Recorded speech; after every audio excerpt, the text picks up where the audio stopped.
Hi all welcome back to my YouTube channel. ಇವತ್ತು ಬೆಳಗ್ಗೆಯಿಂದನೇ vlog start ಮಾಡಿದ್ದೀನಿ. ಏನಪ್ಪ ಅಂದರೆ ಫುಲ್ಲು ರೂಮೆಲ್ಲ ಗಲೀಜಾಗಿತ್ತು, ಕ್ಲೀನ್ ಮಾಡಬೇಕು ಅಂತ ಎಲ್ಲ ರೆಡಿ ಮಾಡ್ಕೊತಾ ಇದ್ದೆ. ವ್ಲಾಗು ಇವತ್ತಿಂದ ಸ್ಟಾರ್ಟ್ ಮಾಡಿದ್ದೀನಿ. ಏನಪ್ಪ ಅಂದರೆ ಡೈಲಿ ಮೇಲೆ ವ್ಲಾಗ್ ಹಾಕೋಣ ಅಂತ ಅಂದ್ಕೊಂಡಿದ್ದೀನಿ. ಫುಲ್ಲು ರೂಮೆಲ್ಲ ಗಲೀಜಾಗಿಬಿಟ್ಟಿತ್ತು. ಮಕ್ಕಳಿರೋ ಮನೆಯೇ ಆ ಥರ. ನಮ್ಮದು ಡೆಲಿವರಿ ಆಗಿ 3 ಮಂತು ಕಂಪ್ಲೀಟ್ ಆಗೋಕ್ಕೆ ಬಂತು. ಫುಲ್ಲು ಎಲ್ಲ ರೂಮೆಲ್ಲ ಅಡ್ಕೊಂಬಿಟ್ಟಿದ್ದೆ. ಅದನ್ನ ಕ್ಲೀನ್ ಮಾಡಬೇಕು ಅಂತ ಚಾಪೆ ಎಲ್ಲ ಎತ್ಬಿಟ್ಟು ಫುಲ್ ಎಲ್ಲ ಕ್ಲೀನ್ ಮಾಡಬೇಕು ಅಂತ ಕ್ಲೀನ್ ಮಾಡ್ತಾ ಇರ್ತೀನಿ. ನನಗೂ ಸ್ವಲ್ಪ ನೆಗಡಿ ಆಗಿದೆ, ಅದರಲ್ಲೇ ಕ್ಲೀನ್ ಮಾಡ್ತಾಯಿದ್ದೀನಿ. ಯಾಕಪ್ಪ ಅಂದರೆ ಇನ್ನೊಂದು 1 ಮಂತ್ ಅಷ್ಟೇ ನಾವು ಈ ಮನೇಲಿರೋದು. ನೆಕ್ಸ್ಟು ನಮ್ಮ ಊರಿಗೆ ಹೋಗ್ತಾ ಇದ್ದೀವಿ. ಓಲ್ಡ್ ವಿಡಿಯೋ ಯಾರಾದರೂ ನೋಡ್ತಾ ಇರೋರು ನೋಡಿದರೆ ನಿಮ್ಗೆ ಗೊತ್ತಾಗುತ್ತೆ ನಾವು ಮನೆ ಶಿಫ್ಟ್ ಮಾಡಿರೋದು. ನೆಕ್ಸ್ಟು ಇನ್ನು 1 ಮಂತ್ ಅಷ್ಟೇ ನಾವು ಇಲ್ಲಿರೋದು. ಅದಕ್ಕೆ ಎಲ್ಲ ಫುಲ್ ಕ್ಲೀನ್ ಮಾಡ್ತಾಯಿದ್ದೀವಿ. ಮನೆ ಯಾವ ಥರ ಕೊಟ್ಟಿರ್ತಾರೋ ನಾವು ವಾಪಸ್ ಅವ್ರಿಗೆ ಅದೇ ಥರನೇ ಕೊಡಬೇಕು. ಎಲ್ಲ ಗಲೀಜು ಮಾಡಿ ಬಿಟ್ಟು ಹೋಗಬಾರ್ದು. ಇದು ನನ್ನ ಒಪಿನಿಯನ್ ಅಷ್ಟೇ. ಈ ರೂಮ್ ತುಂಬ ಬರೀ ನನ್ನ ಐಟಮ್ಸ್ಗಳೇ ಇರೋದು. ಫುಲ್ ಎಲ್ಲ ಅಳ್ಕೊಂಡ್ಬಿಟ್ಟಿದೆ. ಸ್ವಲ್ಪ ಹುಷಾರಿದ್ದಿಲ್ಲ ನನಗೆ, ಅದಕ್ಕೆ ರೂಮ್ನ ಈ ಥರ ಇಟ್ಕೊಂಡಿರೋದು. ಇವತ್ತು ಒಂದು ಸ್ವಲ್ಪ ಪರವಾಗಿಲ್ಲ ನೆಗಡಿ, ಅದಕ್ಕೆ ಫುಲ್ಲು ರೂಮೆಲ್ಲ ಕ್ಲೀನ್ ಮಾಡ್ತಾಯಿದ್ದೀನಿ. ನಮ್ಮ ಪಾಪು ಮತ್ತು ನನ್ನ ಬಟ್ಟೆಗಳೇ ಜಾಸ್ತಿ ಇರೋದು ರೂಮಲ್ಲಿ ಇಲ್ಲಿ. ಮತ್ತು ಹಾಸಿಗೆ ಅಂದರೆ ಬೆಡ್ಶೀಟ್ಗಳೆಲ್ಲವೂ ಇದೇ ರೂಮಲ್ಲಿ ಇಡೋದು. ಹಂಗಾಗಿ ರೂಮ್ ಈ ಥರ ಕಾಣ್ತಾ ಇದೆ. ಎಲ್ಲ ಫುಲ್ಲು ಕ್ಲೀನಾಗಿ ಇಡಬೇಕು. ಫುಲ್ಲು ಧೂಳ ಎಲ್ಲ ಇತ್ತು, ಹಂಗೆ ಕಸ ಎಲ್ಲ ಹಂಗೆ ಇತ್ತು. ಜಾಸ್ತಿ ಧೂಳು ಕಸ ಎಲ್ಲ ಇದ್ದರೆ ಪಾಪುಗೆ ಡಸ್ಟ್ ಆಗುತ್ತೆ. ಡಸ್ಟ್ ಆದರೆ ನೆಗಡಿ ಕೆಮ್ಮು ಎಲ್ಲ ಆಗುತ್ತೆ. ಹಂಗಾಗಿ ಫುಲ್ ಕ್ಲೀನ್ ಮಾಡ್ತಾ ಇರಬೇಕು. ನಮಗೆ ಪಾಪು ಬಂದಮೇಲಂತೂ ಫುಲ್ಲು ಟೈಮೇ ಇಲ್ಲ. ವ್ಲಾಗ್ ಮಾಡೋಕ್ಕೂ ಆಗ್ತಾಯಿಲ್ಲ ನನ್ನ ಕೈಲಿ. ಯಾವಾಗ ಟೈಮ್ ಸಿಗುತ್ತೋ ಆದಷ್ಟು ನಾನು ವ್ಲಾಗ್ ಮಾಡ್ತೀನಿ. ಇವತ್ತು ಕ್ಲೀನಿಂಗ್ ಕೆಲಸ ಯಾಕೆ ಇಟ್ಕೊಂಡಿದ್ದೀನಿ ಅಂದರೆ ಇನ್ನೊಂದು 1 ಮಂತ್ ಅಷ್ಟೇ ನಾವಿಲ್ಲಿರೋದು. ಎಲ್ಲ ಫುಲ್ ಕ್ಲೀನ್ ಮಾಡಿಕೊಂಡು ಬಟ್ಟೆ ಗಿಟ್ಟೆ ಎಲ್ಲ ಪ್ಯಾಕ್ ಮಾಡಿಕೊಂಡು ರೆಡಿ ಮಾಡಿ ಇಟ್ಕೊಂಡಿದ್ರೆ ಹೋಗ್ಬೇಕಾದ್ರೆ ನಮಗೆ ಈಸಿ ಆಗುತ್ತೆ ಹೋಗೋಕ್ಕೆ ಅಂತ ಎಲ್ಲ ಕ್ಲೀನ್ ಮಾಡ್ತಾ ಇರೋದು. ಡೈಲಿ ಸ್ವಲ್ಪ ಸ್ವಲ್ಪನೇ ಐಟಮ್ಸ್ಗಳನ್ನೆಲ್ಲ ಪ್ಯಾಕ್ ಮಾಡಿದರೆ ನಾವು ಹೋಗೋ ಅಷ್ಟರಲ್ಲಿ ಎಲ್ಲ ಒಂದು ಆಲ್ಮೋಸ್ಟ್ ಮುಗಿದಿರುತ್ತೆ. ಒಂದೇ ದಿನವೇ ಇಟ್ಕೊಂಡ್ಬಿಟ್ರೆ ನಮಗೆ ಫುಲ್ಲು ಹೆವಿ ಸುಸ್ತು ಅನಿಸ್ಬಿಡುತ್ತೆ.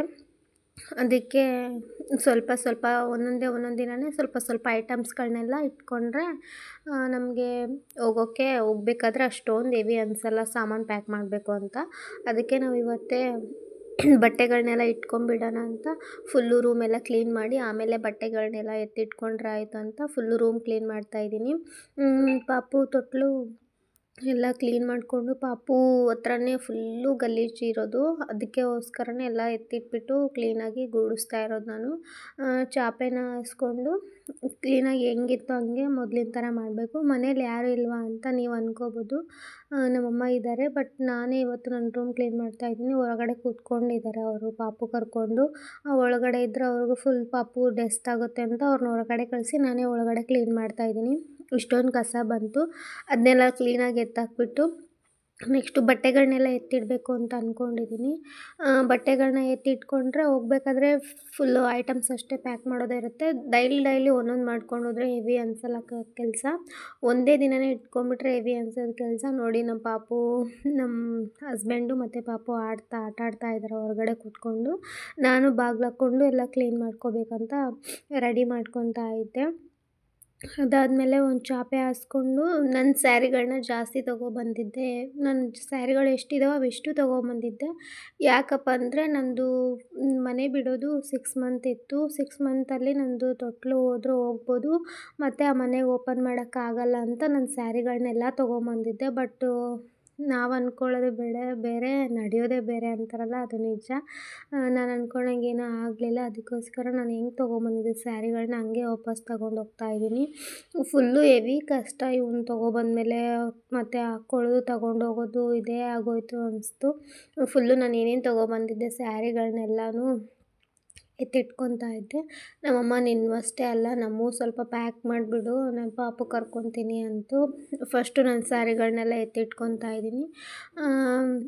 ನನ್ನ ವ್ಲಾಗ್ಸ್ನ ಯಾರ್ಯಾರು ಹೊಸ್ದಾಗಿ ನೋಡ್ತಾ ಇದ್ದೀರಾ ಪ್ಲೀಸ್ ಸಬ್ಸ್ಕ್ರೈಬ್ ಮಾಡ್ಕೊಂಡು ನೋಡಿ ಅಂತ ಕೇಳ್ಕೊತೀನಿ. ಸಬ್ಸ್ಕ್ರೈಬರ್ಸ್ ಇನ್ಕ್ರೀಸ್ ಆಗೋಕ್ಕೆ ಡೈಲಿ ವೀಡಿಯೋಸ್ ಅಪ್ಲೋಡ್ ಮಾಡಬೇಕು, ಬಟ್ ನನ್ನ ಕೈಲಿ ಆಗ್ತಾಯಿಲ್ಲ. ಇನ್ಮೇಲೆ ವ್ಲಾಗ್ಸ್ ಅಪ್ಲೋಡ್ ಮಾಡೋಣ ಅಂದ್ಕೊಂಡಿದ್ದೀನಿ. ಪ್ಲೀಸ್ ಹೊಸ್ದಾಗಿ ಯಾರಾದರೂ ನೋಡ್ತಾ ಇದ್ದರೆ ಸಬ್ಸ್ಕ್ರೈಬ್ ಮಾಡ್ಕೊಂಡು ನೋಡಿ ಅಂತ ಕೇಳ್ಕೊತೀನಿ. ರೆಡಿ ಎಲ್ಲ ಮಾಡಿಕೊಂಡ್ರೆ ಹೋಗೋ ಟೈಮಲ್ಲೆಲ್ಲ ನಮಗೆ ಈಸಿ ಆಗುತ್ತೆ ಅಂತ ಕ್ಲೀನ್ ಮಾಡ್ತಾಯಿದ್ದೀನಿ.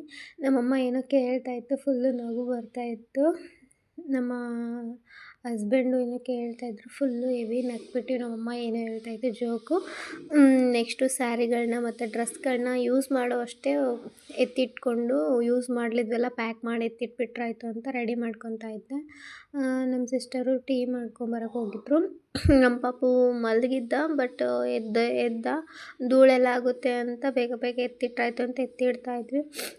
ಎಷ್ಟು ದಿನ ಇದ್ದರೂ ನಾವಿದ್ದಿದ್ದು ಹಳ್ಳಿಯಲ್ಲಿ, ಇವಾಗ ಬಂದು ಬೊಮ್ಮನಹಳ್ಳಿಲಿ ಇದು ಒಂಥರ ಸಿಟಿ ಇದ್ದಂಗೆ ಎಲ್ಲ ಎತ್ತಿಟ್ಕೊತಾ ಇದ್ವಿ. ಬಟ್ ಸಿಟೀಲಿ ನಾವು ಹೆಂಗಿದ್ರು ನಮ್ಮ ಹಳ್ಳಿ ಥರ ಅನಿಸೋದಿಲ್ಲ. ಅದಕ್ಕಾಗಿ ನಮ್ಮೂರು ನಮಗೆ ಚೆಂದ. ಯಾವಾಗ ನಮ್ಮ ಊರಿಗೆ ಹೋಗ್ತೀವಪ್ಪ ಅನ್ನಂಗೆ ಆಗ್ಬಿಟ್ಟಿತ್ತು. ಬಟ್ ಇನ್ನು 1 ಮಂತ್ ಅಷ್ಟೇ, ಮನೆಯೆಲ್ಲ ಪೇಂಟ್ ಮಾಡಿಕೊಂಡು ಹೋಗ್ಬೇಕು ಅಂತ ಅಂದ್ಕೊಂಡಿದ್ದೀವಿ. ಅದೇನಾಗುತ್ತೋ ಗೊತ್ತಿಲ್ಲ, ನೋಡಬೇಕು. ಬಟ್ ನಾವೇನು ಮುಂದೆ ಎಲ್ಲ ಆಲೋಚನೆ ಮಾಡಿರ್ತೀವಿ ಆ ಥರ ಆಗೋಲ್ಲ. ನಾನು ಎಷ್ಟೋ ಸಲ ಟ್ರೈ ಮಾಡಿದ್ದೀನಿ, ಅದೇನಾಗುತ್ತೋ ಆಗಬೇಕನ್ನೋದು ಅದೇ ಆಗೋದು. ಫಸ್ಟ್ ಈ ಬಟ್ಟೆಗಳನ್ನೆಲ್ಲ ಪ್ಯಾಕ್ ಮಾಡಿ, ನಮ್ಮ ತಂಗಿನೂ ಹೊಸ ಬಟ್ಟೆ ಅಷ್ಟೊಂದು ಜಾಸ್ತಿ ತೊಗೊಬಂದಿದ್ದಿಲ್ಲ ಊರಿಂದ. 1 2 3 ಜೊತೆ ಅಷ್ಟೇ ತೊಗೊಬಂದಿದ್ದು ಹೊಸ ಬಟ್ಟೆಗಳನ್ನೆಲ್ಲ. ಅವನು ಮತ್ತೆ ಬ್ಯಾಗಿಗೆ ಎತ್ತಿಟ್ಕೊತಾ ಇದ್ದೀವಿ. ನಾವೇನು ಡೈಲಿ ಯೂಸ್ ಮಾಡ್ತೀವೋ ಅವನ್ನಷ್ಟೇ ನಾವು ಹೊರಗಡೆ ತೆಗೆದಿಟ್ಕೊತಾ ಇರೋದು. ಇನ್ನು ಮಿಕ್ಕಿದ್ದೆಲ್ಲವೂ ಪ್ಯಾಕ್ ಮಾಡಬೇಕು ಅಂತ ಪ್ಯಾಕ್ ಮಾಡ್ತಾಯಿದ್ವಿ. ಮತ್ತು ಹಂಗೆ ನಮ್ಮೂರ ಹಬ್ಬ ಇತ್ತು. ಹಬ್ಬಕ್ಕೋಸ್ಕರ ಮನೆಯೆಲ್ಲ ಕ್ಲೀನ್ ಮಾಡಿತ್ತು ನಮ್ಮ ತಂಗಿ. ಇವಾಗ ಹಬ್ಬಕ್ಕೋಸ್ಕರ ಮನೆಯೆಲ್ಲ ಕ್ಲೀನ್ ಮಾಡಿದ್ಮೇಲೆ ಹಾಸಿಗೆಗಳ್ನೆಲ್ಲ ಒಗ್ದಾಕಿದ್ದಾರೆ. ಬೇಕಾಗಿರೋ ಬೆಡ್ಶೀಟ್ಗಳನ್ನೆಲ್ಲವೂ ಎತ್ತಿಟ್ಕೊಂಡು ಬೇಡಾಗಲ್ದೆಲ್ಲ ಪ್ಯಾಕ್ ಮಾಡಿ ಇಟ್ಟಿದ್ದೀವಿ. ಒಂದೇ ಸಲಕ್ಕೆ ಮಾಡೋಕ್ಕಾಗಲ್ಲ ಅಂತ ಹಂಗೆ ಪಾಪು ಕರ್ಕೊಳ್ಳೋಕ್ಕೂ ಆಗೋಲ್ಲ. ಒಬ್ಬರೇ ಇದ್ದರೆ ಸಿಂಗಲಾಗಿ ಹೆಂಗೋ ಮಾಡಿಬಿಡ್ಬೋದು. ಇವಾಗ ಪಾಪುನೂ ಇದೆ ಅಲ್ವಾ, ಸ್ವಲ್ಪ ಕಷ್ಟ ಆಗುತ್ತೆ. ನಮ್ಮಮ್ಮ ಪಾಪುನ ನೋಡ್ಕೊತಾ ಇತ್ತು. ಅವನಂತೂ ಮಲಗೋದೇ ಇಲ್ಲ. ಒಂದು 10 ನಿಮಿಷ ಮಲ್ಕೊಂಡ್ರೆ ಒಂದು 10 ನಿಮಿಷ ಎದ್ದಿರ್ತಾನೆ. ಅದಕ್ಕೆ ಫುಲ್ಲು ಮಾತಾಡಿಕೊಂಡು ಮಾಡೋ ಕೆಲಸ ಮಾಡ್ಕೊಂಬಿಟ್ರೆ ಮುಗ್ದೋಗುತ್ತೆ. ಹೊಸ ಬಟ್ಟೆಗಳನ್ನೆಲ್ಲ ಒಂದು ಬ್ಯಾಗಿಗೆ ಪ್ಯಾಕ್ ಮಾಡಿ ಇಟ್ಟಿಟ್ವಿ. ಡೈಲಿ ಯೂಸ್ ಮಾಡೋವಷ್ಟೇ ಯೂಸ್ ಮಾಡಿದ್ರಾಯ್ತು ಅಂತ ಅವನ ಸೈಡಲ್ಲಿ ಎತ್ತಿಟ್ರಾಯ್ತು ಅಂತ ಅಂದ್ಕೊಂಡು ನಮ್ಮ ತಂಗಿ ಬಂದೆಲ್ಲ ಬಟ್ಟೆಗಳನ್ನ ತೆಗ್ದಾಕ್ತಾಯಿದ್ಲು. ಅವಳು ನಾನು ಸೇಮ್ ಬಟ್ಟೆಗಳ ಯೂಸ್ ಮಾಡೋದು. ಇನ್ನೂ 1.5 ತಿಂಗಳಿದೆ ನಮ್ಮ ತಂಗಿ ಮದುವೆ.